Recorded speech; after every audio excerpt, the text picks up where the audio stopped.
하나님의 말씀 봅니다. 오늘은 고린도전서 제 14장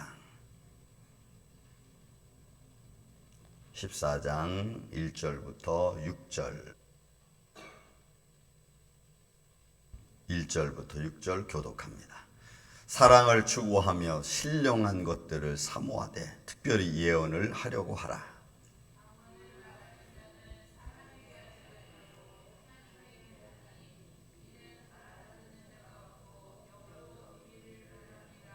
그러나 예언하는 자는 사람에게 말하며 덕을 세우며 권면하며 위로하는 것이요.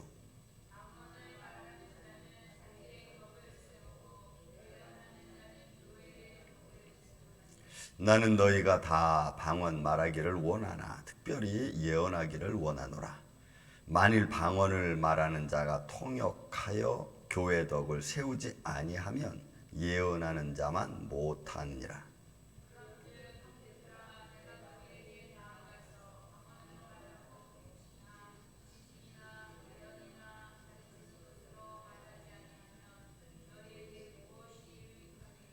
아멘. 자, 우리 고린도전서 1장 7절에 있는 말씀 보면은 고린도전서 1장 7절에 여러분 잠깐 앞에 한번 볼까요?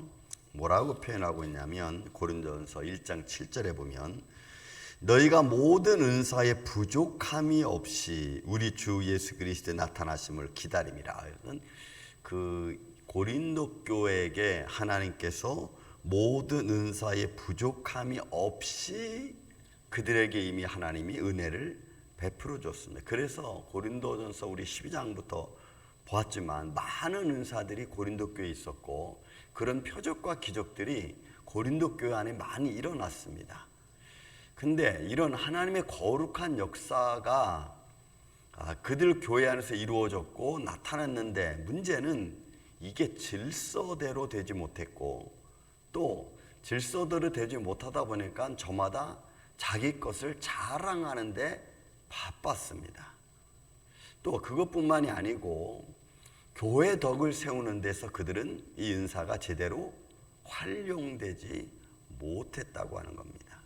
그래서 고린도 교회가 여러 가지 문제가 생기기 시작했고 그 문제가 정리되지 않다 보니까 분파의 문제도 생기게 된 겁니다. 그래서 바울은 하나님이 저들에게 나누어진 교회 덕을 세우기 위하여 나누어진 많은 은사들과 많은 지책들이 잘 정리되고 질서 있게 이루어지기를 원했던 것 중에 하나였던 것을 우리가 볼 수가 있습니다.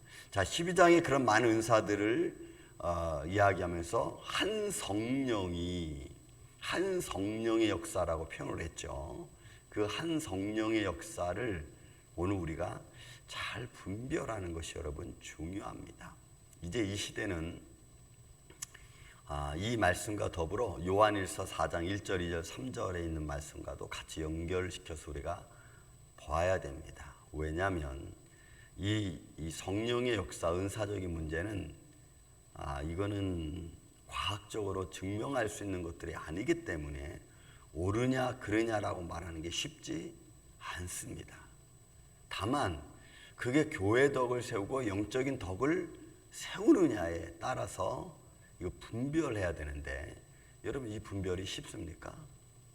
예를 들어 여러분 방언 말하는 것 중에서도 그것만 방언입니까? 라고 말한다면 여러분 이거는 대답할 수가 없어요. 이게 옳은 겁니까? 라고 말해도 대답할 수가 없어요. 다만 영적으로만 분별할 뿐입니다. 그러니 영적으로 분별하는 것도 그게 옳은 겁니까? 라고 또 말하면 이것도 또 대답하기가 쉽지 않은 거예요. 그래서 성령의 역사는 이게 참 어려워요. 어렵지만 그러나 그 결과적으로 영적인 덕을 세우는 것과 육적인 덕을 세우는 것 우리는 여기서 우리가 분별해낼 줄 알아야 됩니다. 무작정 한다고 되는 것도 아니고 무작정 또 뭐 기도한다고 해서 이게 다 영적인 거냐라고 말해도 여러분 아니라는 거죠. 그래서 이게 여러분 참 어렵습니다. 근데 기도하는 자는 그냥 알아요. 이게 이제 신령한 것은 신령한 것으로만 분별한다고 하는 이 바울의 이 권면이 로마서 권면이 이게 참 과학적으로는 증명되지 않지만 영적으로는 증명되는 사건이죠. 신령한 것은 신령한 것으로만 분별한다는 거예요. 그런 의미에서 여러분 우리가 이 말씀을 보아야 되는 것입니다. 왜냐하면 이 말씀은 고린도 교회가 알아요. 왜? 그들은 많은 하나님의 은사적인 것을 받았기 때문에. 그래서 분별할 줄 알고 이 말의 질서를 깨달을 수 있어요. 그러나 오늘날 이 시대는 참 여러분 어렵습니다. 어저께도 제가 어느 책자 하나를 받았습니다. 그 책자 하나를 봐서 뉴욕에 있는 모 처에서 저한테 책자를 하나 보냈어요. 무슨 책자인가서 한번 쭉 보니까 벌써 이게 냄새가 나죠. 무슨 냄새가 이렇게. 그들은 뭐 과학적으로 막 해가지고 써나가면서 몇 월 며칠 요번에는 또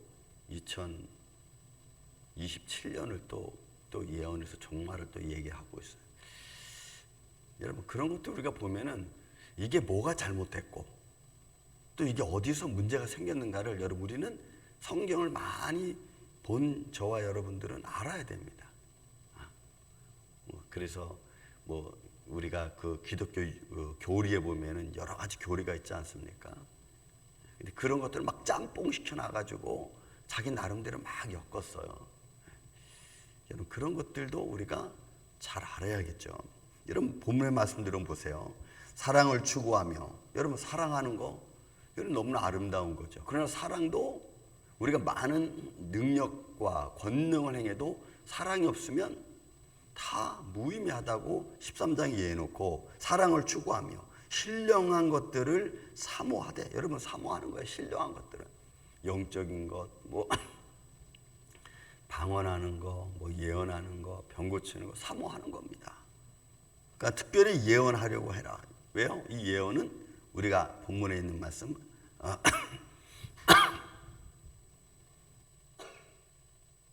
4절에 보면 방언을 말하는 자는 자기의 덕을 세우고 예언하는 자는 교회 덕을 세우니까 교회 덕을 세우는 거죠. 왜냐하면 예언은 여기서 예언은 너 이거 잘 될 거야. 이거 잘 되겠어요? 안 되겠어요? 여러분 이런 걸 예언하는 게 아니에요. 우리가 자꾸 예언을 착각하는데 사업자 이거 잘 되겠어요? 여러분 그건 예언이 아니에요. 믿음은 잘 되는 거예요. 하나님께 진실한 마음으로 가면 되는 거예요. 그러나 자기 감정대로 자기 욕심대로 가면 그게 잘 되겠어요? 이런 건 예언하는 게 아니라 여기서 예언은 그분이 신앙생활에서 뭐가 잘못됐는지 그가 하나님을 섬기는 데서 뭐가 잘못됐는지를 분별하고 거기서 신앙을 바로 세워가는 것에 대한 권면이 예언이지 사업장 차려놓고 사업장이 잘 되겠어요? 여러분 그거는 예수님의 예언을 모독하는 일이에요. 그러니까 여러분 우리가 그렇게 기도를 받으면 안 돼요 이건. 근데 이게 어떻게 그렇게 됐어? 이상하게 그렇게 됐어. 여러분 그건 아니고 여기서 예언은 성경적 예언은 그가 신앙생활에서 뭐가 잘못됐고 또 그가 어떤 믿음 생활에 뭐가 잘못됐고 이런 것들을 가르쳐줘서 바른 신앙생활하고 바른 신앙의 모습과 바른 믿음을 갖고 살아계신 하나님을 바르게 섬기라고 하는 것을 중점적으로 이야기하는 겁니다. 교회 생활은 어떻고 어떻게 해야 되고 여러분 이런 게 예언이에요. 그래서 예언을 통해서 그가 뭐가 잘못되었는지 어떤 신앙생활에서 뭐에서 문제가 생겼는지를 가르쳐 줌으로 해서 그로 하여금 바른 믿음 생활을 할 수 있도록 인도하는 거예요. 그래서 교회 덕을 세우는 거예요. 나 잘 되기 위해서 예언받는 게 아니라는 거예요. 그래서 여러분 우리가 예를 들어서 목사님 기도해 주세요 라고 와서 기도한다면 하나님 내가 믿음 생활하는데 이렇게 해서 이게 힘이 듭니다. 그러면 거기에 대해서 이런 믿음 생활은 이렇게 해야 됩니다.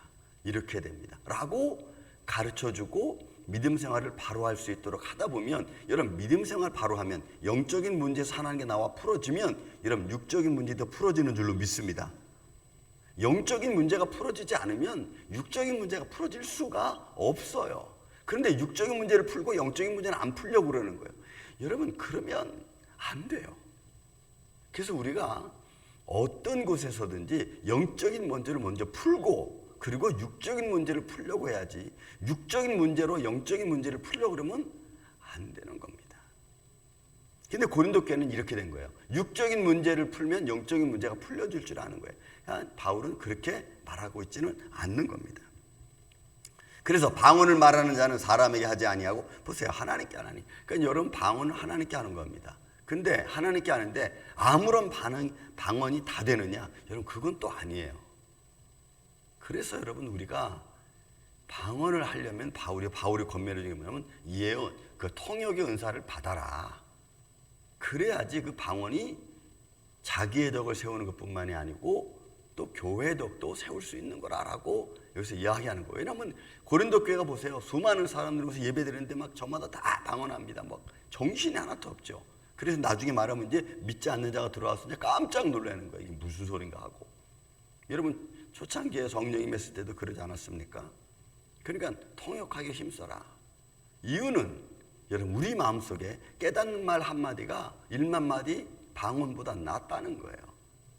그래서 방언이 나쁘다는 게 아니고 내가 통변의 은사를 받았을 경우에는 그것이 내게 유익이 되는 거예요. 아, 내가 하나님께 이런 기도를 지금 하고 있구나. 왜? 그것이 방언이니까. 그런데 그렇지 않으면 여러분 이게 영적인 문제이기 때문에 이게 참 어려워. 신령한 것은 신령한 것으로 분별한다. 아무렇게나 막 한다고 해서 방언이 아니라는 거예요. 옛날에 온 집사님이 목사님 이제 방언할 줄 알아요. 신앙생활은 개떡같이 하면서 방언할 줄 안돼. 그러냐고. 그러면서 막 얘기하는 거예요. 뭐라고. 샬라샬라 막. 그래서 내가 그랬어요. 장난치지 말라고. 장난치지 말라고. 여러분 그냥 들으면 아는 거예요. 이거는 뭐 어떻게 이래서 안 되고 저래서 이렇고 이게 아니야. 그러니까 여러분 우리가 성령의 은혜를, 성령의 역사를 우리가 마음속으로 믿음으로 말씀으로 우리가 받으면 그건 성령님이 우리에게 분별해 주시는 줄로 믿습니다. 성령님이 우리에게 분별을 줘요.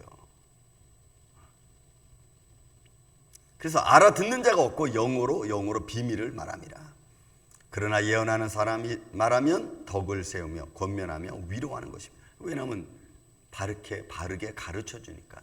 근데 바르게 가르쳐 주는 건 안 듣고 맨날 자기 뜻대로만 하죠. 그리고 바르게 했다고 얘기하고.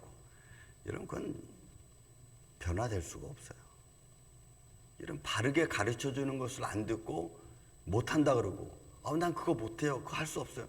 그럼 못하는 거지 뭐. 바르게 가르쳐 줬는데 못한다 그러면 할 수 없는 거예요. 그럼 뭐 어떻게?